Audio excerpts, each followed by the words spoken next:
Kembali lagi bersama dengan kami pasangan Kuba. Kupa, Batak.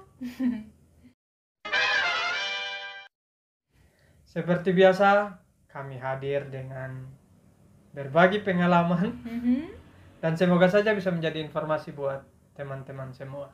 Ya. Dan di video kali ini kami itu mau membahas mengenai suara keras. Kenapa kami mau membahas suara keras? Karena biasanya orang Kupang dan orang Batak itu selalu diidentikan dengan suara keras. Iya betul, suara keras, terus sangar, Ya. seperti orang marah-marah kalau bicara gitu kan? Ya. Betul. Bahkan dulu sebelum saya menikah sama istri saya kan punya teman-teman, ada beberapa yang orang Batak. Mereka kalau suruh makan, kau makan sana sudah. Itu bahasa Kupang saya. Oh iya. Sana makanlah kau.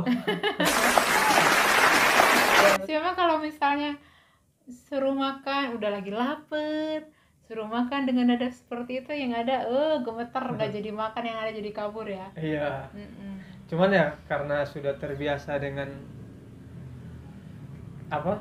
Nada seperti itu, nada keras, jadi ya buat saya biasa aja. Iya. Cuman buat orang lain kan Betul. seperti kami lagi bertengkar. Iya, betul.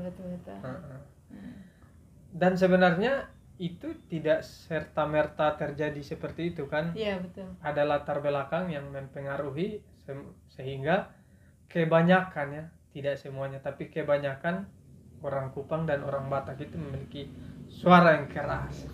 Suara yang keras, tegas. Iya. Betul sekali.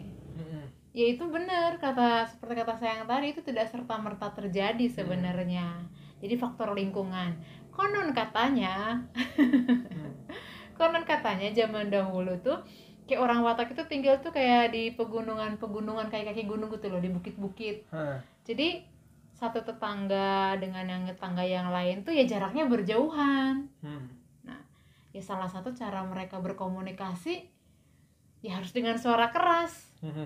Jadi karena belum ada toa, belum ada pengeras suara, supaya itu pesan mereka sampai dan tidak salah nangkap juga. Tidak salah nangkap, ya harus dengan suara yang keras dan jelas. Artikulasinya harus jelas. Iya. A I U E O. Merdeka. Kenapa?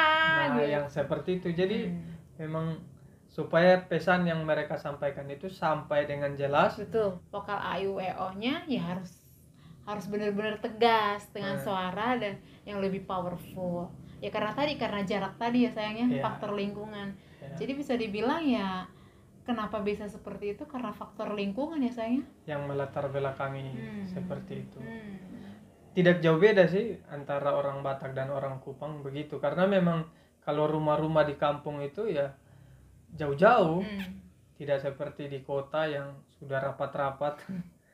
Pemukiman warga itu kan sudah rapat-rapat ya, jadi ini dempet-dempetan, bahkan tembok rumah yang satu dempet sama tembok rumah yang lain. Ya jadi ngomong bisik-bisik juga bisa kedengeran ya.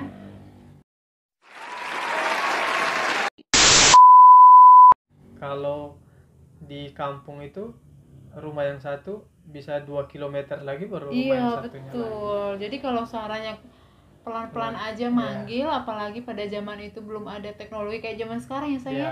Ya komunikasi tidak akan terjalin dengan baik. Jadi mau nggak mau suara inilah satu-satunya alat komunikasi terbaik mereka saat itu. Dan itu mungkin yang akhirnya tanpa disadari berjalan terus jadinya terbawa. Di kehidupan sehari-hari gitu. Akhirnya turun temurun. Meskipun tidak semuanya. Iya, apalagi zaman sekarang ya, seperti tadi dengan perkembangan teknologi yang sudah sangat dahsyat, pertumbuhan penduduk, banyak yang merantau, pengalaman dan lain sebagainya ya sudah semakin terbentuk sih. Maksudnya dengan suara halus, lebih baik lagi, komunikasi lebih lembut. Sudah banyak yang terjadi ya, perkembangan itu sudah terjadi saat ini. apalagi kan mau dibilang lingkungan itu juga berpengaruh. Jadi sangat ya. Biasanya kalau orang NTT, orang Kupang atau orang Batak sudah hidup di Pulau Jawa lumayan lama lah, atau taruhlah lahir besar di suatu tempat di Pulau Jawa, bisa jadi ya suaranya juga sudah mengikuti lingkungan di tempat dia tinggal. Iya betul. Jadi bisa dibilang karakter suara yang besar tadi, yang keras tadi, ya semua karena faktor keadaan dan juga lingkungan yang membentuk itu ya. Iya betul.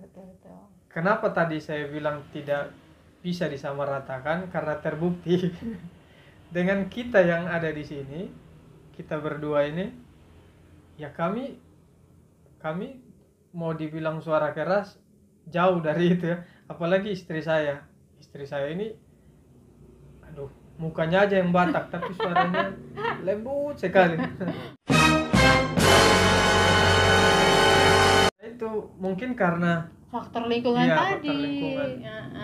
Karena ya kan saya dibesarkan atau dari kecil bertumbuh menjadi dewasa itu kan di Jawa Barat, di Tanah Sunda. Jadi dengan lingkungan yang halus, tetangga juga yang berdekatan, seperti tadi satu tembok yang satu dengan yang lain juga saling berdekatan, ya kita ngobrol cukup seperti ini, sudah komunikasi ya sudah baik, apa pesan yang disampaikan sudah terdengar dengan baik, jadi tidak perlu harus kayak suara yang keras lagi dengan powerful lagi, itu tidak penting gitu. Jadi semua terbentuk dari lingkungan. Iya. Dan seperti tadi yang saya bilang bahwa tidak semuanya memiliki suara yang keras. Seperti kami di rumah. Saya ini asli Kupang. Saya mama, papa, orang Kupang asli. Begitu juga dengan istri saya. Orang tuanya Batak Toba, ya kan? Betul. Batak Toba asli. Tapi ya kami di rumah ya bicara mungkin karena ini terpengaruh dengan lingkungan. Jadi suara kami itu juga pelan, bahkan saking pelannya kadang kami ngobrol itu ini sampai berapa kali ditanya karena kami ngobrol pakai diafragma. Pakai suara perut. Jadi suaranya tertekan. Iya. Meskipun nanti ketika ditanya 2 atau 3 kali baru tiba-tiba ciri khasnya keluar. Dan itu biasanya kalau sudah nada keras kita malah jadi ketawa. Iya. jadi ketawa gitu, bukannya jadi kaget atau gimana, jadi kita malah jadi ketawa gitu. Itu jadi sesuatu hal yang lucu aja buat kita berdua gitu. Kalau tiba-tiba muncul suara keras ya. Tapi kadang sayang juga ini suka keluar juga nadanya agak keras atau tinggi, apalagi kalau misalnya suami saya menjelaskan. Jadi kalau suami saya sedang menjelaskan sesuatu tuh saya belum paham. Nah, itu biasanya nadanya mulai berangsur-angsur naik. Berangsur-angsur naik. Kayak gitu. Dan biasanya agak kaget-kaget gitu. Tapi nanti karena mungkin suami saya juga lihat ekspresi wajah saya, mulai lagi gitu. Dan itu juga ya sayangnya, kadang kan karena seperti saya yang bilang tadi, ketika menjelaskan sesuatu kan suka orang suka salah mengerti. Karena nada naik tadi, orang jadi kayaknya suka salah paham, suka salah mengerti maksud suami saya tuh gitu. Jadi disangkanya marah, padahal bukan begitu, atau disangkanya ngotot, padahal bukan. Yang memang itu caranya dia mengkomunikasikan apa yang mau dia jelaskan. Ya sama itu juga kan. Ya waktu pengalaman. Waktu yang lucu, ya waktu terakhir kita pulang ke rumah kan. Pulang ke rumah. Jadi kan suami saya lagi ngobrol-ngobrol nih, kakak beradik semua. Sebenarnya mereka ngobrol sih, kayak lagi diskusi lah. Ngobrol-ngobrol. Terus saya kan lagi di dalam kan, di dalam rumah gitu. Mereka ngobrol. Waktu itu saya ngobrol di teras kan, ngobrol-ngobrol di teras. Terus nggak tahu lah ngobrol apa, tapi suaranya keras banget. Jadi seolah-olah kayak lagi bertengkar gitu kan. Jadi aku bingung, ini ada apa? Terus aku buru-buru keluar ngelihat. Tapi pas ngeliat wajahnya, tapi kok biasa aja gitu, bukannya lagi emosi atau marah-marah. Jadi sempet kaget juga tuh. Jadi saya suaranya pelanin. Orang Batak kaget. Orang Batak kaget. dengan orang Kupang yang lagi ngobrol tapi nada suaranya sangat keras. Itu pun saya kaget di situ. Padahal mereka memang bukan lagi marah-marah, emang lagi ngobrol gitu. Nah itu jadi kayak aneh ya kita ya. Harusnya dia kan orang Batak ya, harusnya sudah biasa dengan itu kan, mendengar suara keras, tapi justru kaget. Kalau ada situasi yang begitu dengan nada-nada tinggi, ya mungkin itulah. Tadi lagi sayang, kembali lagi ke faktor lingkungan tadi. Iya, sayang udah Sunda banget ya, udah nggak ada Batak-Bataknya lagi maksudnya. Jadi maksudnya ketika ada satu kondisi yang kayak riuh gitu loh, bukan nada suara keras, itu bikin memang kaget sih. Jadi kayak bingung. Aku biasa jadi kayak bingung. Nah jadi teman-teman udah tahu ya sekarang kenapa orang Batak sama orang Kupang itu nada suaranya keras-keras, artikulasinya sangat jelas, a i u e o nya sangat jelas. Ya itu tadi latar belakang yang tadi, karena kehidupan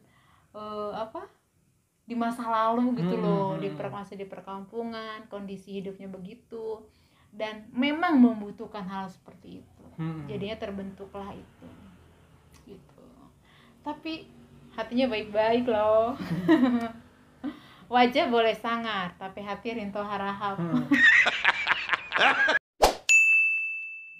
Oke teman-teman, sekian dulu video dari kami hari ini.